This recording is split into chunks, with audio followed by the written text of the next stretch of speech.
Buy this game now. Mad Max is highly underrated because it came out the same day as Metal Gear Solid 5. So what do you expect? Besides that, let's get started. Let's talk about the story. The story is a complete mess, dumpster fire, whatever. Just don't. It's terrible. I'll just say that. A lot of people say it's okay. I think it's terrible.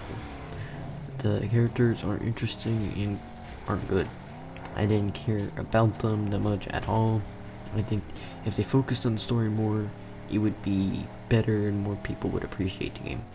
The story is about Scrotus destroying your car, and you are out to take revenge, and you make a new car in the meantime to beat him.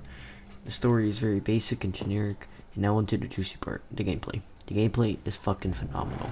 The melee combat is so good. You feel and hear all the punches. The more combo you get, the crazier your fighting moves get. This game is straight up brutal. This game is like a Ubisoft game, which doesn't sound exciting, but let me explain. With stuff to do in it, like a Ubisoft game. But what makes it different is, for example, when you take down a camp, you don't just take it down. You can destroy the outside defenses, then make your way inside, or only go inside, but then the outside defenses will attack you still. The game makes you play the way you want to play, or lets you play the way you want to play. Also, just so you know, the dust storms, they're amazing.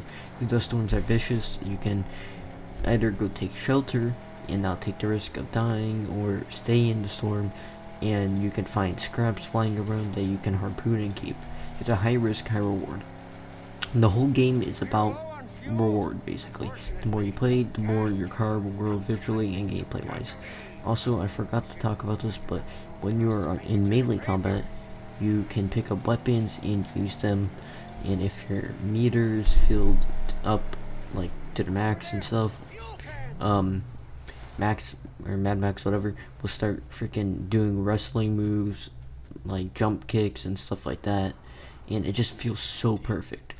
There are also thunder sticks, which are sticks with explosives on them, and you throw them at an enemy or stick it on them and kick them into another enemy. And you can also upgrade Max's guns, punches, and basically everything.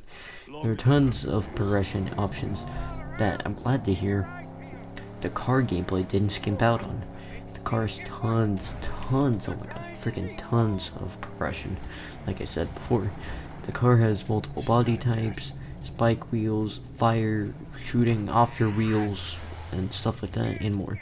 The game embraces you to make the car you want to make. If your car breaks and needs repairs, you can also get out and dodge the enemy when they try to ram you till they get pissed and jump out and then try to kill you on foot. This is genius because it never makes the fight stop, you know. And now onto the bugs. I didn't run into any bugs besides one crash. I'm overall very lucky with bugs and glitches, so I don't know. Like, if you look at my Cyberpunk video, there was almost no bugs in the background. Now onto sound design. The design is fine. Well, it's good, but the soundtrack is not good. Like, punching and stuff all works fine, but the soundtrack is not good. Now onto the value.